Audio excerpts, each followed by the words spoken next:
At the age of 7, I just took it for granted that society was the way that it was. I think when I was about 14 or 15, I began to realize exactly how unjust the apartheid system was in South Africa. I was born post-apartheid, so I'm what they call the born-free generation. So I came at a moment in which South Africa was going through a transition, and I was one of the sort of first few children in my neighborhood to go to a multiracial school. What inspired you to bring these two particular artists together? I think the idea of the pairing and bringing Sue and Lebohang together is formally in the idea of the intergenerational conversation approach from their perspective. Sue born in 1941, Lebohang born in 1990, but they do occupy very different spaces. I investigate history in my way and Lebohang does it in her way, and I think there are lots of commonalities in the way we approach things.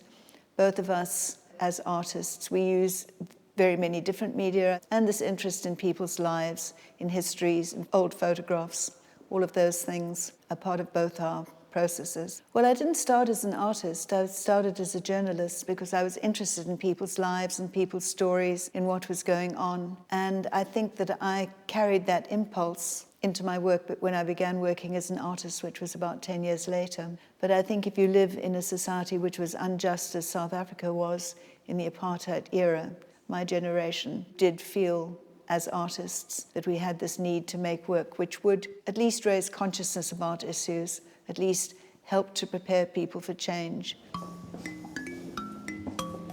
In the case of our mothers, as Sue, I think, has said, these are the women whose voices we mustn't forget. This is Annie Selinga, who refused to carry a passbook which was considered vital, essential for every person. That's Helen Joseph, who was one of the drafters of the Freedom Charter, which is the basis of the South African Constitution. Virginia Ngoma, who organized bus boycott. Fatima Meer, an academic and human rights lawyer. Finnegan Waller. She was the first speaker in the House when South Africa got a new dispensation, and she's holding the Constitution, which she was instrumental in drawing up and formally handed over to Nelson Mandela in Parliament. And then in about 2012, I began to think that the women that I'd photographed in 1984, it would be interesting to mark that change, that movement from those years to the later years. I started to photograph in colour. In Cape Town, the apartheid government was trying to demolish squatter camps in various areas of Cape Town. And because I was involved in consciousness-raising activities around trying to prevent those demolitions, I felt empowered to make work around them too. Manley Villa was a house in District 6, which was an area in Cape Town, which was a mixed-race area that the government was trying to knock down. And one of the works on this show is called Last Supper at Manley Villa. It's the story of one family and what happened in that family and how the owner of Manley Villa, Naz Ebrahim, invited everybody to write messages on the walls of her house in solidarity. The thing that we kept on coming to was oral histories. And so that is quite apparent in both my works and Sue's work. And this intergenerational conversation that we both use in our works by engaging with families. So in my case, I engage with my own family.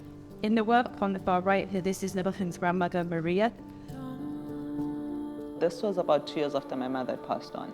So I then engaged my grandmother over that period about the family story. It's my great-grandmother and my grandmother and my aunt. And it was really to pay homage to them for keeping our families going during apartheid, but also post-apartheid.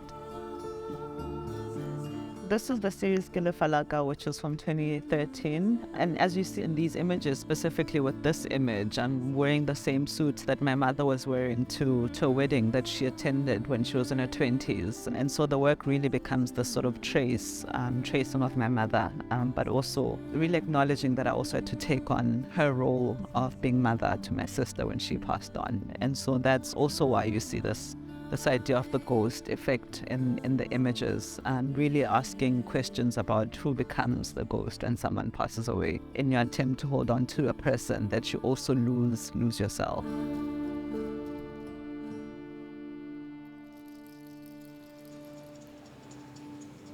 When I'd studied photography, I had also been working on television productions. And so I then started to use that visual language of like set design in my work. And so what becomes a sort of common thread in the work is this idea of performance within family stories or the narration of family stories.